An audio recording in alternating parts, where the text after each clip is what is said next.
मैं डॉक्टर रिजवान, आप सभी का हमारे YouTube channel math research centre में बहुत बहुत स्वागत है। आज की जो हमारी क्लास है उसमें हम पढ़ाएंगे आपको जैकोबियन। जैकोबियन क्या होते हैं, किस तरह से इन्हें सॉल्व करते हैं, क्या क्या इनके फॉर्मूले रहते हैं और एक्सरसाइज में क्या क्या सवाल हैं। जैकोबियन एक ऐसा पार्ट है जो आपका बीएससी, बीटेक, बी फार्मा सभी कहीं मिल जाएगा। चलिए हम स्टार्ट करते हैं। जैकोबियन क्या होते हैं। जैकोबियन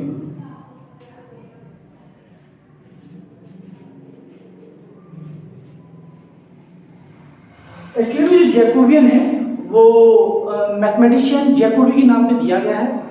उन्होंने सवालों को सॉल्व किया है, सॉल्व करने की जो ट्रिक बताई है, जो मेथड बताया है, सो उसके नाम पे पड़ गया जैकोबियन। जैकोबियन क्या होते हैं, दो स्वतंत्र चर फलनों के लिए भी जैकोबियन होता है, तीन स्वतंत्र चर फलन के लिए भी जैकोबियन होता है, एन इंडिपेंडेंट वेरिएबल के लिए भी जैकोबियन होता है।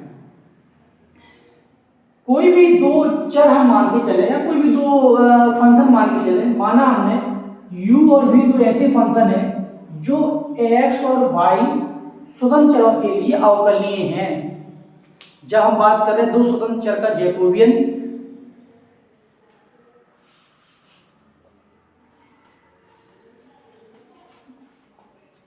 दो स्वतंत्र चरों का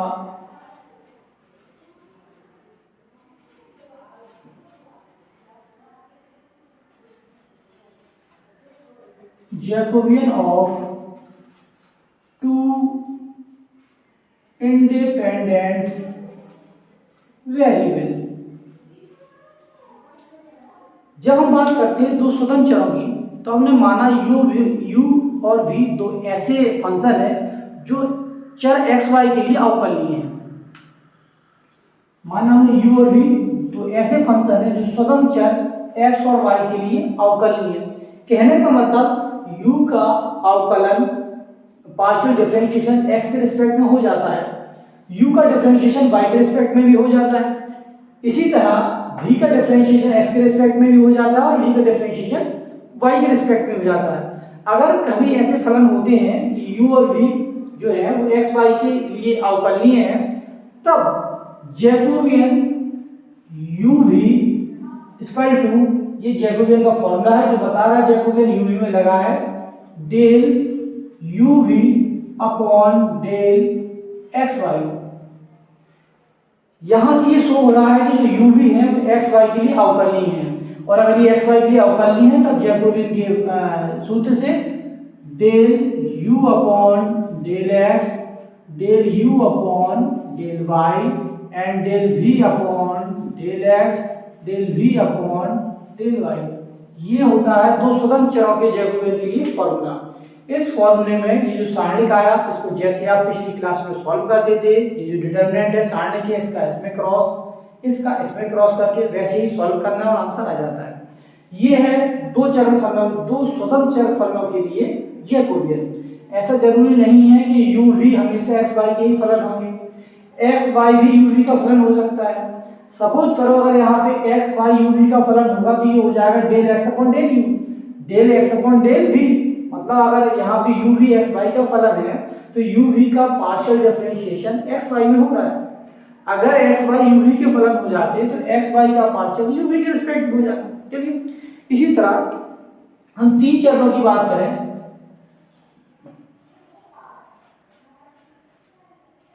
तीन स्वतंत्र चरों का Jacobian. Jacobian of three independent variable. तब क्या होगा, जैकोबियन को हम जे यू वी डब्ल्यू से प्रेजेंट करेंगे। इसका फॉर्मूला लगाएंगे तो डेल यू वी डब्ल्यू और upon del x Y Z. तीन फलन यू वी डब्ल्यू के लिए स्वतंत्र चर एक्स वाई डब्ल्यू अवकलनीय होंगे, मतलब u का अवकलन x के रिस्पेक्ट में y और z के रिस्पेक्ट में होगा, इसी तरह v का भी अवकलन x y z के रिस्पेक्ट में होगा और w का भी x y z के रिस्पेक्ट में होगा। अगर इस तरह का ये फलन है, तीन स्वतंत्र चरों के फलन दिए गए हैं, तो उनके जैकोबियन के ये फॉर्मूला होगा और इसको सारणी द्वारा इस तरह से दर्शाएंगे, del U upon del X, del U upon del Y, del U upon del Z. इसी तरह दूसरी रो के लिए del V upon del X, del V upon del Y, del V upon del Z, और साथ में last row आ जाएगी del W upon del X, del W upon del Y, del W upon del Z. जो भी हमें question, जो भी हमें फंक्शन दिया जाता है, उस फंक्शन में हम इसका पार्शियल डिफरेंशिएट करके मान रखते हैं। मान रखने के बाद ये 3/3 का 3 रो 3 कॉलम में साइन के इसको आप सॉल्व कर लेंगे, आंसर आ जाएगा। ये आपकी कहलाएगी जैकोबियन। ये तो थे फॉर्मूले, उसका स्ट्रक्चर। एक कोई सवाल लेते हैं और सॉल्व करते हैं ताकि आपको और क्लियर हो जाए। ये 2 चरों के लिए भी हो सकते हैं, 3 चरों के लिए हो सकते हैं और n चरों के लिए भी हो सकते हैं। n चर का फॉर्मूला क्या होगा, ये n टाइम रो जाएगी, n टाइम कॉलम जाएगी और उसको सॉल्व कर लिया जाएगा, फिर n चरों के कहलाएंगे। देखिए कोई क्वेश्चन,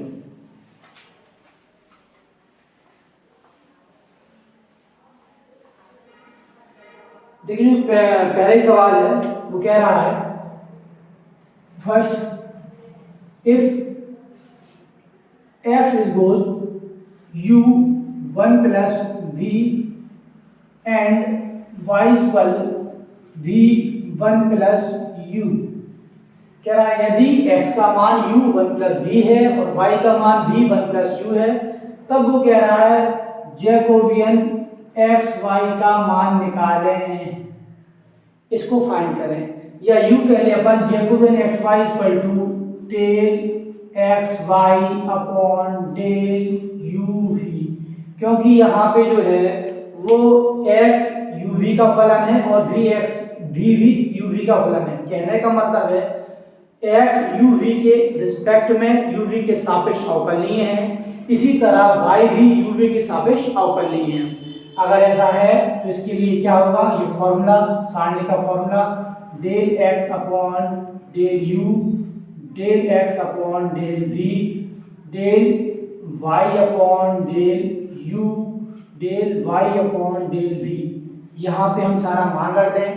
देखिए मान निकालने के लिए हमें पता है हमारे पास u बराबर दिया गया है, x बराबर दिया गया है u 1 प्लस v, इसका डिफरेंशिएट करें u के रिस्पेक्ट में। जब u के रिस्पेक्ट में करेंगे तो 1 प्लस v कॉन्स्टेंट कहलाएगा, u का 1 हो जाएगा तो बचेगा केवल 1 प्लस v।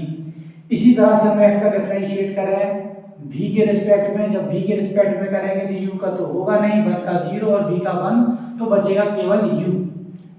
इसी तरह y बराबर दिया गया है v 1 प्लस u, यहाँ y का डिफरेंशिएट करें हम u के रिस्पेक्ट में, जब u के रिस्पेक्ट में करेंगे तो v कांस्टेंट कहलाएगा, 1 का 0 u का 1, मतलब बचेगा केवल v। इसी तरह से हम जब y का डिफरेंशिएट करेंगे v के रिस्पेक्ट में तो v का 1 प्लस u कांस्टेंट कहलाएगा, v का 1 हो जाएगा, केवल बचेगा 1 प्लस u। ठीक, ये सारे मान उठाएं और कहाँ रख दें हम, सारणी में, तो हमारा सॉल्यूशन आ जाएगा। Del X upon del U का मान कितना आया, del X upon del U का मान 1 plus v, del X upon del v का मान केवल और केवल u। ठीक है, यहाँ देखें del y upon del u का मान v और del y upon del v का मान 1 प्लस u। इसे आपस में सॉल्व कर लें, जब सॉल्व करेंगे तो यहाँ क्रॉस हो जाएंगे, क्या बचेगा 1 प्लस u 1 प्लस v और माइनस की u v, इसका मल्टीप्लाई करेंगे तो आएगा 1 plus u plus v plus के u v minus u v, ये आपस में कैंसिल हो जाएंगे, 1 प्लस u प्लस v, ये आपका आंसर हो जाएगा। क्लियर, हमने क्या किया, जो हमारे पास x और y थे वो u v के फलन थे, u v के रिस्पेक्ट में हमने डिफरेंशिएट किया, पार्शियल डिफरेंशिएशन या आंशिक अवकलन किया, उठाने के बाद सारे मान इसमें रख दिए, जो मान है वो हमारा आंसर होगा। क्लियर, ये एक पहला एग्जाम्पल था। इसी तरह से हम दूसरा, तीसरा, चौथा, पांचवा और एग्जाम्पल करते हैं और देखते हैं। क्लियर, आई होप कि समझ में आया होगा। एक और एग्जाम्पल लेते हैं, जैकोबियन का एक एग्जाम्पल लेते हैं जो बहुत ही इंपॉर्टेंट है एग्जाम के पॉइंट ऑफ व्यू से भी, और वैसे ही बहुत इंपॉर्टेंट क्वेश्चन है, उसको लेते हैं।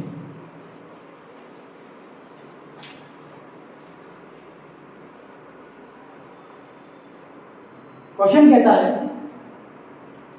यदि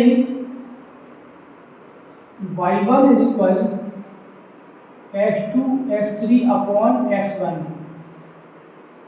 y2 equal x1 x3 upon x2 and y3 equal x1 x2 upon x3। यदि इतना दिया है, ये हमें दे रहा है y1 का मान x2 x3 बटे x1, y2 का मान x1 x3 बटे x2, y3 का मान x1 x2 अपॉन x3। तब वो कह रहा है दिखाओ, सिद्ध करो,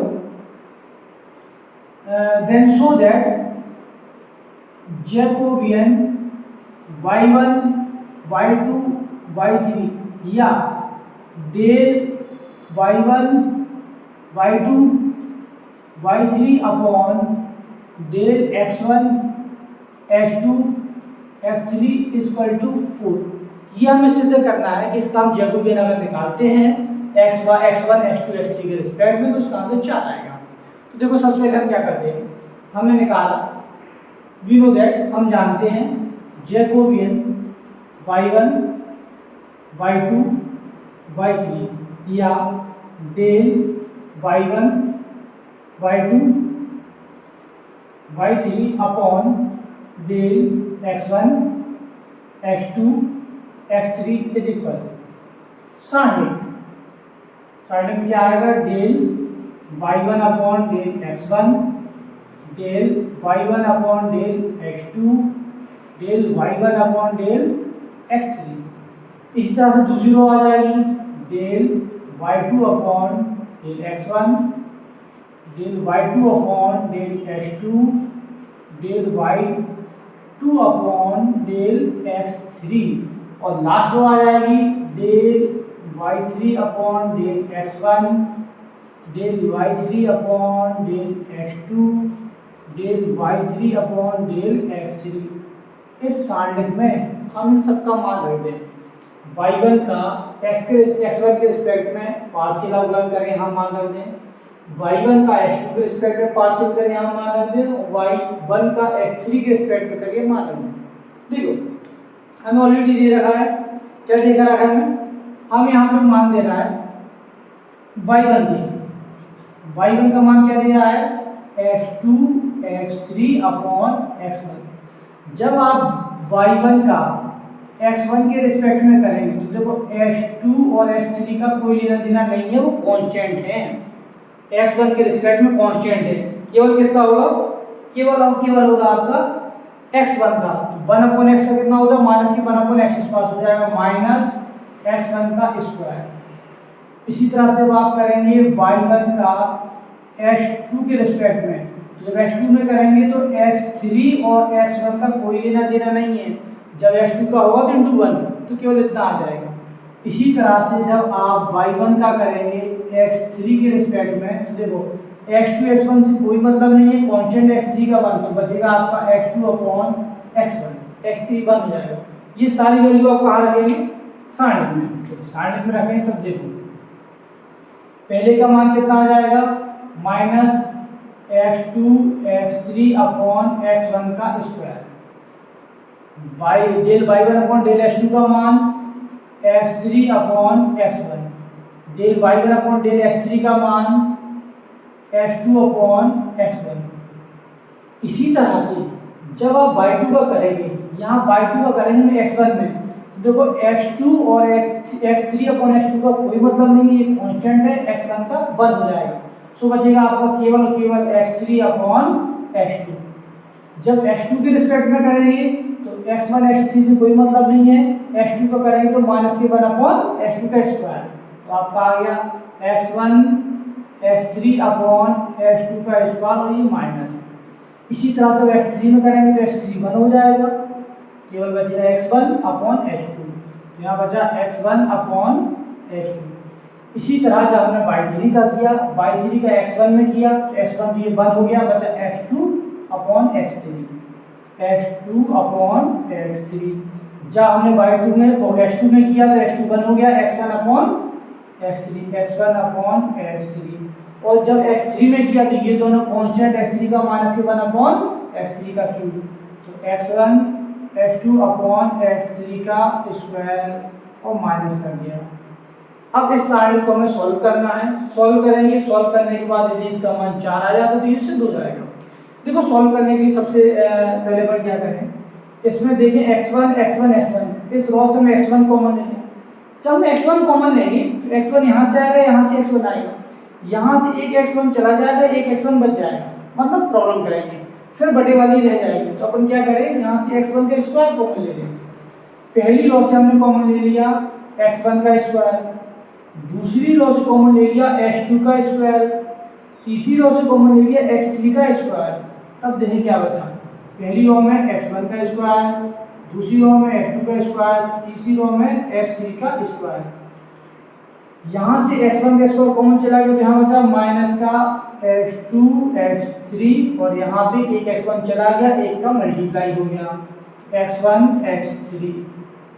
यहाँ से एक x1 चला गया, यहाँ एक मल्टीप्लाई हो गया x1 x2। सेकेंड वाले में x2 का स्क्वायर कॉमन हो गया तो यहाँ से एक x2 चला गया, एक मल्टीप्लाई हो गया x2 x3। यहाँ से सीधा जा चुका है तो माइनस के x1 x3 और यहाँ से गया तो आया x1 x2, एक जा चुका है ऊपर आ गया। यहाँ से x3 कॉमन लिया तो कितना आया x2 x3, यहाँ से x3 चला गया तो x1 x3 और यहाँ से x3 चला गया तो माइनस के x1 x2। ये हमारे कॉमन आ गए। ठीक है, इस साइड की वैल्यू को मिटा देते हैं, ये हो चुका है।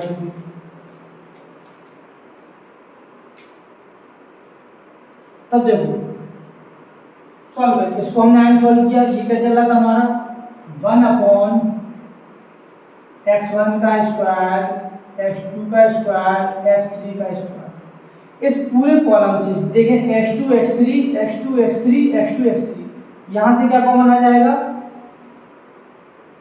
x2 और x3 कॉमन आ गया। इस कॉलम में देखें सेकंड कॉलम में C2 में x1 x3 x1 x3 x1 x3, यहाँ से कॉमन आ गया हमारा x1 x3। थर्ड कॉलम में देखें x1 x2 x1 x2 x1 x2, यहाँ से कॉमन आ गया x1 x2। तब साइड में कितना बचा, पहले सारे कॉमन चले गए तो माइनस का 1 1 1, सेकंड से सब कॉमन चले गए तो 1 माइनस 1 1, थर्ड से सभी कॉमन चले गए 1 1 माइनस 1। ये बन गया हमारा नया साइड। यहाँ देखें x1, यहाँ पे x1 है, यहाँ x1 है, x1 स्क्वायर से x1 स्क्वायर कट गया। ये x2 है और ये x2 है, x2 का स्क्वायर से x2 का स्क्वायर कट गया। ये x3 है, ये x3 का स्क्वायर कट गया। ये सारे कटे, कितने बचे सिंगल। तब केवल कितना बचा हमारा सारणिक -1 1 1 1 -1 1 1 1 -1। अब चाहे तो इसे आप ऑपरेशन लगा के सॉल्व कर लें, इसमें संक्रिया लगा दें, या बहुत छोटा सा सारणिक है तो डायरेक्ट इसका एक्सपेंड कर दें, इसको विस्तार कर दें।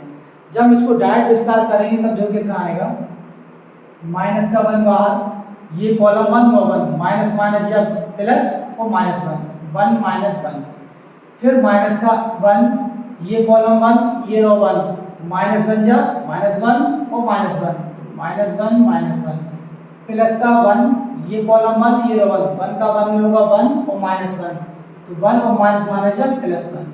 तब कितना बचा, ये तो 0 हो गया, ये माइनस के 2 और -1 प्लस के 2 और ये प्लस के 2 और 1 2 और टोटल 4। ये हमारा RHS आ गया और यही प्रूव करना था। ये हमारा प्रूफ। आई होप कि आपको समझ में आया हो। ये बहुत ही इंपॉर्टेंट क्वेश्चन है और बहुत ही इजी क्वेश्चन है। हमें y1 y2 y3 गिवन थे, कह रहा था जैकोबियन y1 y2 y3 को बराबर 4 सिद्ध करो, या इसी को del y1 y2 y3 upon x1 x2 x3 की बात कर रहा था। तो हमने क्या किया, इसके लिए सबसे पहले इसका फॉर्मूला लगाया। फॉर्मूला जब बनाया ये हमें पता था, इस फॉर्मूले में हमने डिफरेंशिएट करके पार्शियल डिफरेंशिएट मान रखे, मान रखने के बाद इसको सिंप्लीफाई किया तो ये 4 आंसर आ गए सिंपल। ठीक है, ये थे आपके जैकोबियन 13A का फर्स्ट पार्ट था। इसमें एक पार्ट और है आपका इम्प्लिसिट फंक्शन या अस्पष्ट फलन, उसमें कुछ भी अलग नहीं करना है, उसका एक फॉर्मूला आपको बता रहे हैं, उससे चैप्टर खत्म हो जाएगा। क्लियर।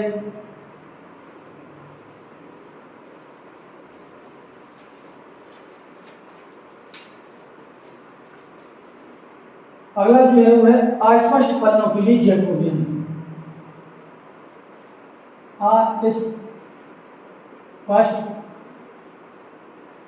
फलनों के लिए जैकोबियन।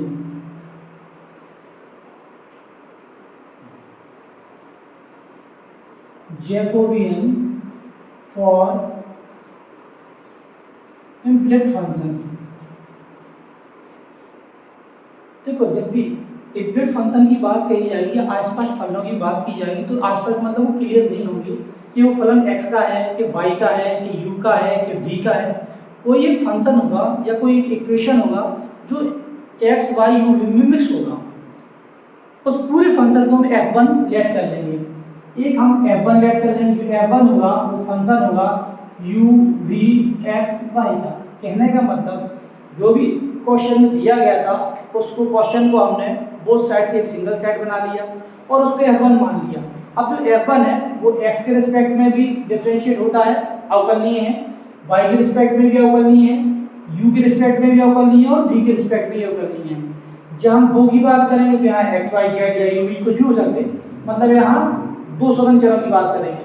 और यहाँ पे 3 की बात करें, 4 की बात करें, n की बात करें, इसी तरह से हमारा f2 हो और f2 भी कैसा हो, u v x y के लिए अवकलनीय हो।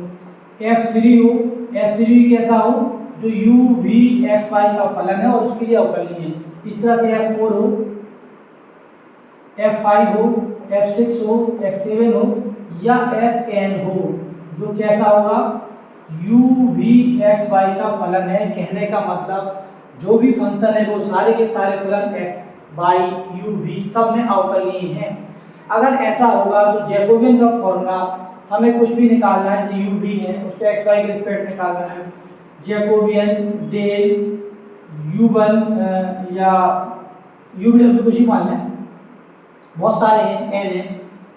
3 की बात करें पहले, अगर हम u v w upon del x y z, तब फॉर्मूला 3, अगर 3 फंक्शन की बात करें तो फॉर्मूला होगा -1 की power 3 del f1 f2 f3 upon del x y z upon del f1 f2 f3 upon del u v w। ये बटे में है, जब बटे से आप गुणा में लाओगे, डिवाइड से मल्टीप्लाई में लाओगे तो u पर पहुंच जाएगा नीचे। डेल f1 f2 f1 ये अलग कर सकते हैं आप, तो u v का x y के रिस्पेक्ट में हो जाएगा। इसी तरह से अगर मान लो हम बात करें del u v upon del x y की, तो यहाँ पे दो फलन है तो -1 का स्क्वायर होगा और फॉर्मूला हो जाएगा हमारा क्या, del f1 f2 upon del x y बटे del f1 f2 upon del u v। ये दो फलनों के लिए, 3 फलनों के लिए हो गया, ये 2 फलनों के लिए। और हम n की बात करें, सीधा ये हम जो n इक्वेशन बनाए हैं, जो n फंक्शन लेट किए हैं, तो n की बात करें तो फॉर्मूला हो जाएगा डेल, बहुत सारे हैं, u1 u2 u3 बहुत सारे मान रहे हैं, u v w x y z u v w बहुत सारे n मान लें और बटे यहाँ हो जाए x y z n ही हो जाए, तब फॉर्मूला होगा -1 की पावर n, और जितने यहाँ पे होंगे so del f1 f2 f3 up to fn बटे डेल ये आ जाएंगे आपके x y z जो भी होंगे, और बटे में del f1 f2 f3 del fn upon del u v w जितने भी हैं वो सारे आ जाएंगे। कहने का मतलब जितने फंक्शन होंगे उतनी -1 की पावर होगी। अगर फंक्शन 2 होंगे तो -1 का स्क्वायर होगा, यहाँ पे पावर 2 हो जाएगी। यदि फंक्शन 3 होंगे तो -1 की पावर 3 हो जाएगी।